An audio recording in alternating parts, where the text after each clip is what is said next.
What is going on, guys? This is Miasin. This is by far one of my favorite control decks in the entire game of Yu-Gi-Oh! If I can play trap cards in a deck, it'll either be Cyber Dragons or Traptrix or Eldritch, obviously, because, you know, it's a good deck. It's a good deck. It doesn't need a hand traps to win. But Traptrix is just so good, man. Post game 1, you also have some really nice ways you can just ensure victory on a game 1. And even, well, sorry, if you're going first or if you're going second, there are some hand traps that this deck can utilize in a better way than other decks. For example, Retaliating Sea in Traptrix has way more value than in any other deck, because if you use it and then you special summon it, when it dies, you generally can't search a card this time. So you can get your engine started by searching out your Mantis, for example, or other Traptrix monsters. Yeah, Retaliating Sea, if you're playing against Prank Kids and you draw it, you're going to win, and this deck doesn't really need the graveyard, so you can play Dimension Shifter with obviously some other hand traps in a way. You can search King of the Sky Prison when you're going first. Parallel Exceed gets your engine started in so many ways. It can search you that King of the Sky Prison, or it can make Rafflesia so you can play around hand traps, or protect your Sarah from being targeted or destroyed by Battle by Card effect,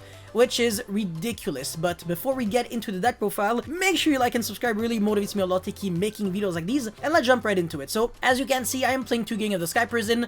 Playing 3 would be bricky because you can search it anyways, and it's not great going second because sometimes it could just get negated, and you definitely only want to see this when you can resolve it or when you're going first. So for the most part, it's still a really good card, but I think 2 is enough, especially again since you can search it. 2 Parallel Exceed. 3 would be too much. I think the majority of the people would definitely agree that 2 Parallel Exceed is the best number for the card. You can only resolve this card from the special summon from the deck once per duel anyways, so I think 2 is all you need. 3 Dimension Shifter, of course, it's a really good card. 3 Ash. You could be playing 2 Ash and 2 Ghost Bell if you want a little bit more variety in there. But yeah, I'm playing 3 Dionea, 3 Mermelio, 3 Mantis, and 1 Vesiculo. I don't know how to pronounce this, I don't really care. So Mermelio is a great card. Mermelio gets you the most amount of interruptions. Mantis gets you a follow-up in the form of a Dionea that this time will be able to revive back a monster. Vesiculo is just an extender, so it's not really a good starter. It doesn't really do anything on its own. But if you have Vesiculo with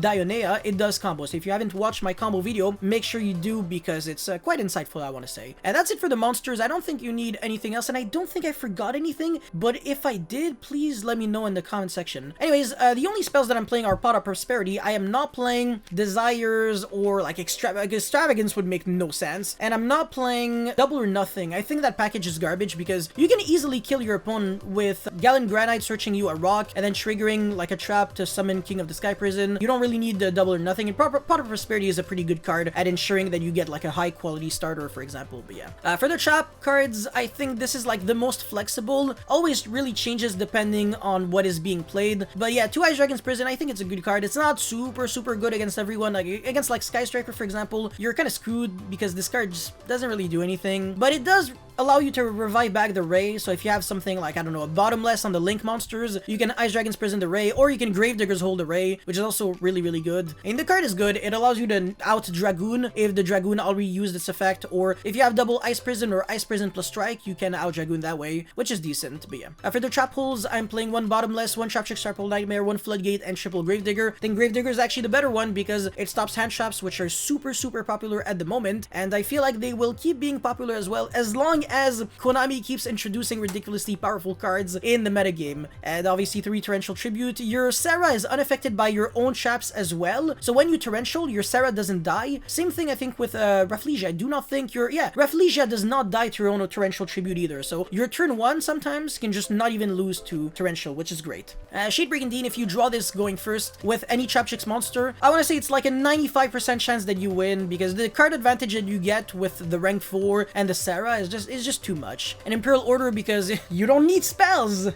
Shocking, huh? You don't need spells to win in this deck. And Triple Solemn Strike, because it's the best counter trap I can think of in Yu-Gi-Oh! Right now. Definitely is. I think it's better than Solemn Judgment by far. Anyways, for the extra deck, I'm playing Time Thief for Doer because Shadebreaking Dean is a great material for it. You can use like the powerful version of the effect. Gallant, because it can search King of the Sky Prison, which is a rock. Okay, Alomeris doesn't come up, so I don't know why it's in my extra deck, but it could be there. Baguska and Dweller are great cards, and they come up for obvious reasons, so definitely play them. Rafflesia, obviously great. It protects you from Nibiru and stuff like that. And then for the Link monsters, Access Code is a good one because Unicorn and Ossa, so two monsters can kind of turn into like a Link 3 and then a Link 4.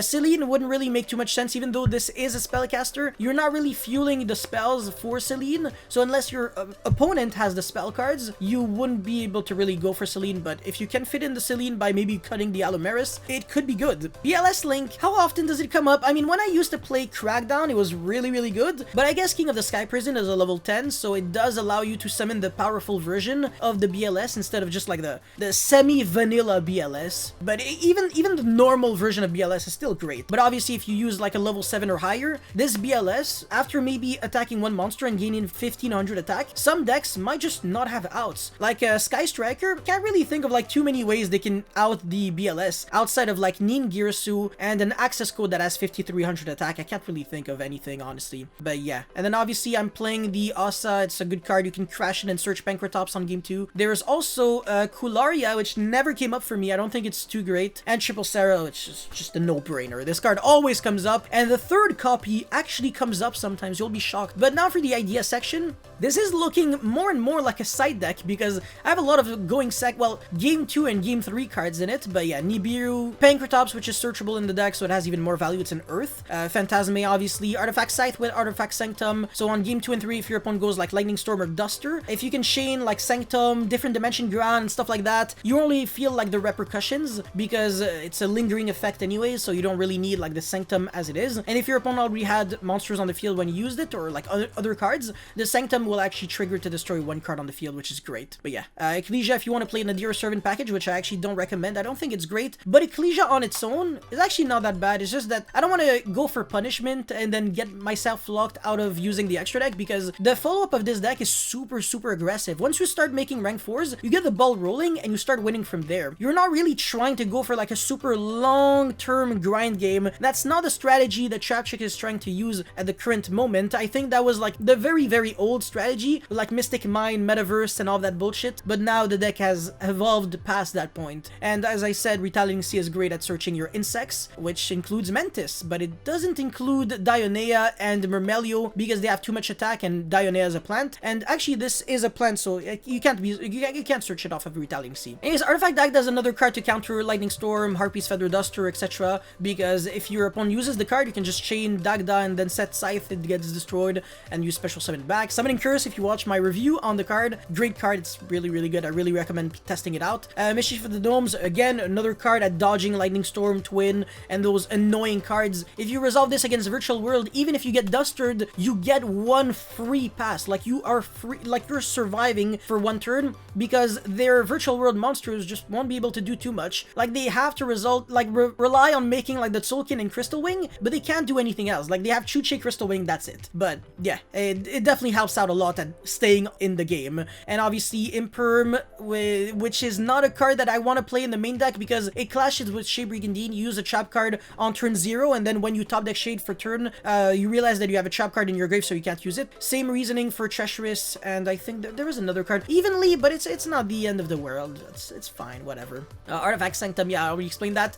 Eldritch cards, if you want to play them, but I don't recommend mixing Eldritch with Traptrix. I think pure Eldritch or pure Traptrix would be better off than trying to combine two archetypes that technically don't really have too much synergy with each other. And Lost Wind is a great card. You can also negate yourself with Lost Wind. You can use it on your own Serra, and this randomly comes up because if your opponent is playing super passive, you can still have proactive card advantage by negating yourself. It does nothing because it's unaffected by traps, but at least it triggers it to special summon a Traptrix monster from your deck and play from there. And Imperial Iron Wall is great at not only stopping your opponent, it's a floodgate for your opponent, but also protects you from Cosmic Cyclone and Evenly, which might become super popular when King of the Sky Prison will come out, since King of the Sky Prison protects you from Lightning Storm and Duster. So if you have Imperial Iron Wall and King of the Sky Prison, there's just no way your opponent is going after your back row. But that's all I had to say for this card review, deck profile on Traptrix. If you have any comments or whatever, let me know in the comment section below. Don't forget to like and subscribe. I'll see you guys next time. Peace.